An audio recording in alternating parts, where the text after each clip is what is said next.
Hi everyone, hope you're all having a good week. Just wanted to go over the information from last week, a little brief summary, go over some of the quiz questions, and then touch on what we're going to be doing this week. So my cat is sitting right here next to the computer, so I apologize if he pops into the screen here. So let's go over the classroom quick. So last week in week one, it was really kind of an overview of healthcare financial management and how we look at healthcare financial management. And I realized that, likely the majority of you are probably not going to go on to be the chief financial officer. Probably none of you, including myself. I'm not qualified to be a chief financial officer because in most places you have to be an accountant. But what is important is that if you plan on going into management in any way, so if you want to move up to a managerial position, it could be on a clinical unit, it could be, in a overhead department like IT or quality or any of those places, any of those types of positions are going to require you to have some background in managing budgets, looking at finances, understanding if your department's making money, understanding if you're not a clinical department, you're non-revenue, where is that balance between things that you need to have and things, now my cat's trying to get on the keyboard, sorry, things that you need to have versus, what is the return on investment, etc. So that's why it's so important for everyone to really get a taste of financial management. We're not going to do a bunch of, adding and subtracting and whatnot in this class. That's not what it's about, nor are we really going to look at debits and credits or any of those things. It's really more about the financial management piece. What do we need to know about how organizations are structured, about the reimbursement formats, those types of things. So this first week was really just kind of giving you that picture of healthcare financial management and how important that is. And we did highlight some of the information from UPMC, Cleveland Clinic, etc., because we have some really good case studies in this area, good, bad, or indifferent. We have some great case studies on things like tax-exempt status, etc. For week two, we're going to be really focusing on tax-exempt status. So this is a really important aspect of any healthcare organization that has that tax-exempt status, making sure that community benefit is of a level that it needs to be, just understanding that whole thing. Actually, just last night I was watching, on a side note, but still same type of situation, I was watching that Leah Remini show about Scientology. I find it fascinating. But that's one of the things that she's focused on in her show is how that, they've gained tax-exempt status as a religion. And do they deserve that? Are they just stockpiling money without any true benefit to the community? And that's really, as we look at even just our local organizations, and like I said, UPMC, they're a great case study just because they're so big and they grew so quickly. But, is the tax exempt status where it needs to be? And then there were some challenges several years back, if you're from the local area, you may recall, where the city of Pittsburgh was challenging that, the tax exempt status. So it gives us a great case study to examine. But those things happen everywhere. We just happen to be in an area where we have a really easy case study example to look at. So this week we're going to talk more about tax exempt status from both the federal level and the state level and looking at what is required. Every state has their own guidelines, although most of them are fairly similar. So we are going to talk about community benefit, which is really that's really the key to tax-exempt status. There are many things that you need to meet, but most of those are fairly easily met as opposed to the community benefit piece, which is probably a more difficult piece to examine.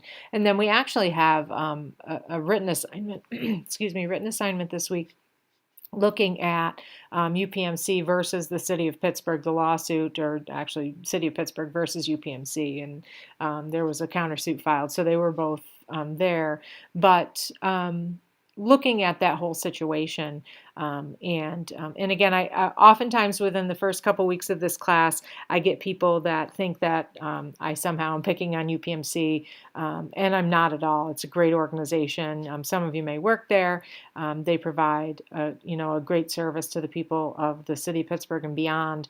And so I'm not picking on them, I swear. I have no connection with UPMC in any way because I just came here a couple of years ago. But they are a great case study, and they're actually studied in health administration programs across the country for not only the really great things that they do and the great example of an integrated health system that they are, but also some of these challenges that they've faced through their time. So not picking on UPMC for anybody that I have been accused of that in the past due to the focus in the first couple weeks of this class. So that is our week 2, and I'm looking forward to chatting with everyone in the discussion boards about community benefit.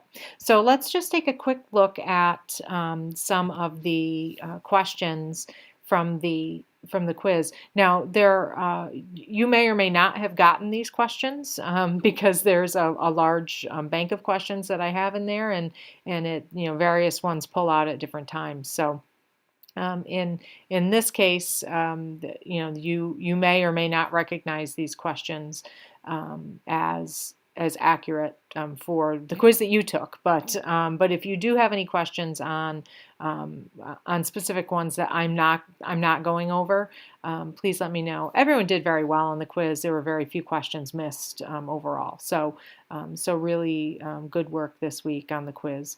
I think that hopefully you kind of got a feel for the way our quizzes will work, and that'll help you in the future as well. Okay, sorry about that.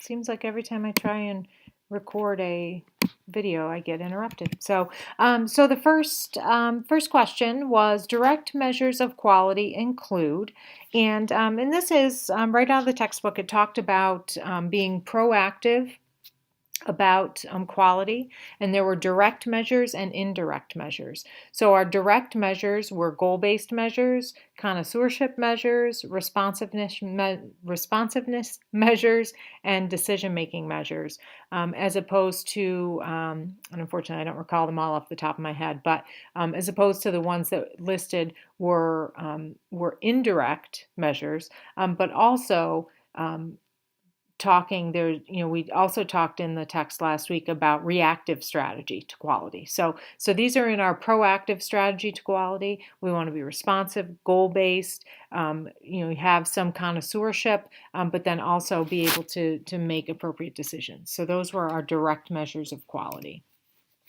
Next question, healthcare expenditures as a percent of gross domestic product are about, and again, this is also from the text from last week, and it may have gone up a bit in 2018, but the text, I believe, listed 2017's, which was 17.9%. The prior year was 18%, right on the nose. So it tends to vary a little bit, but right now at this time frame, we're hovering about 18% GDP for our healthcare expenditures, which is ridiculously high. Just think about, now my cat's trying to bite me. Just think about how, we're literally spending 20 cents on every dollar on healthcare in this country, but our outcomes are nowhere near the outcomes of other westernized countries that are spending much, much less. So not that we have terrible outcomes here, we have good outcomes, but not for the amount of money that we're putting into it. So very interesting concept. In organizations that do not employ a corporate compliance officer, blank generally takes over the role of the corporate compliance officer. So I was a corporate compliance officer, chief compliance officer, for some time. Then I actually went into compliance consulting.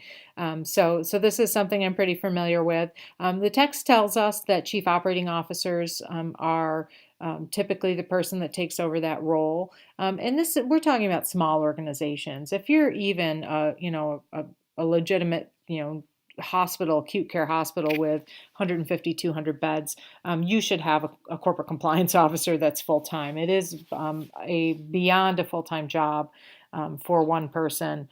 Now, sometimes what will happen is that chief operating officer will have the figurehead role as a corporate compliance officer, and they'll have staff beneath them that are dedicated to the activity. The problem you have there is that by the rules and regulations from that are provided to us from the Office of Inspector General, they tell us that the corporate compliance officer needs to have a reporting relationship to the chairman of the board. So sometimes the chairman of the board is obviously the boss of the CEO, and the chief operating officer is only one step away from that.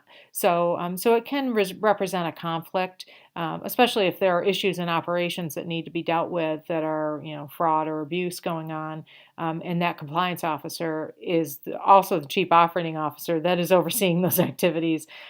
So it can make for some conflict of interest.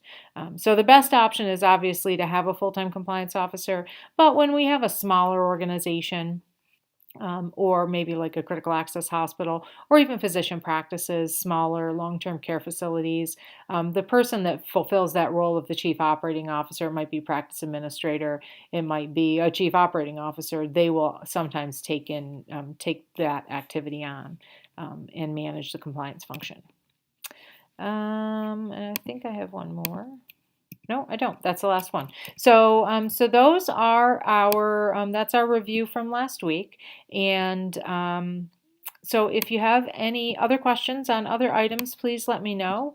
But otherwise, I look forward to talking to everyone in the discussions this week and exploring community benefit and tax exempt status a little further. Okay, thanks so much.